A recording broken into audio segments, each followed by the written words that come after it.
Good morning বন্ধুরা, প্রায় 7টা বাজতেই গাড়িটা নিয়ে বেরিয়ে যাচ্ছি আমি গ্রামের বাজার যাওয়ার উদ্দেশ্যে। পৌঁছে গেলাম আমাদের গ্রামের বাজার। তখন গ্রামের বাজার মোটামুটি ভিড়, হালকা ফাঁকার মধ্যেই চলছে। গিয়ে পৌঁছাতে প্রথম আমাকে বাড়ি থেকে বলেছিল যে পিড়িং শাক নেওয়ার জন্য, তাই 1 কেজি পিড়িং শাক নিয়ে নিলাম। কিন্তু শাকটা বাড়ি এসে দেখছি যে খারাপ শাক, একটু ঠকে গেলাম, কিছু করার নাই, চলো। তারপর বরকতের কাছে আসতে কিছু সবজি প্রথম নিয়ে নিলাম। নেওয়ার পর দেখছি তো এক জায়গায় প্রচণ্ড ভিড়, গিয়ে দেখছি সেখানে বড় বড় রুই কাতলা বিক্রি হচ্ছে। আমিও দেখলাম যে হ্যাঁ, অনেক ভালো ভালো মাছ আছে, তাই একটা 2 কিলো 600 কেজি ওজনের একটা বড় মাছ নিয়ে নিলাম এবং দিয়ে দিলাম সেটাকে পিস করতে সময় লাগার কারণে আসলাম আমি এক জায়গায় আরও সবজি নিতে এবং সবজিগুলো নিয়ে নিলাম। তারপরে গিয়ে দেখছি মাছ আমার পিস হয়ে গেছে এবং মাছের পেটে ছিল একটা বড় সাইজের ডিম।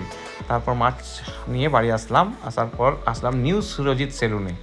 এটা আমাদের গ্রামে রামানন্দ নতুন সেলুন, ঠিক যেখানে পুরনো সেলুনটা ছিল তার পাশেই হয়েছে, একটু নতুন আপডেট ভার্সনের মধ্যে। আমার নাম্বার আসতেই বসে পড়লাম আমি চুল কাটার জন্য। খুব সুন্দরভাবে দিয়েছে, দেখতে পারেন আমার মুখের মধ্যে অনেক দাগ আছে। আমার কিছুদিন শরীর খারাপ ছিল এবং মুখের মধ্যে পক্স বেরিয়েছিল, সেই দাগ এখনও আছে। অনেকজন আমাকে কমেন্টে বলেছেন যে কী হয়েছিল। অনেকক্ষণ ধরে কাটার পর খুব সুন্দরভাবে রামানন্দ চুলগুলোকে কাটলো। কাটার পর দেখতেই পাচ্ছেন এখানে অনেক ভিড়ও ছিল সেই টাইমে।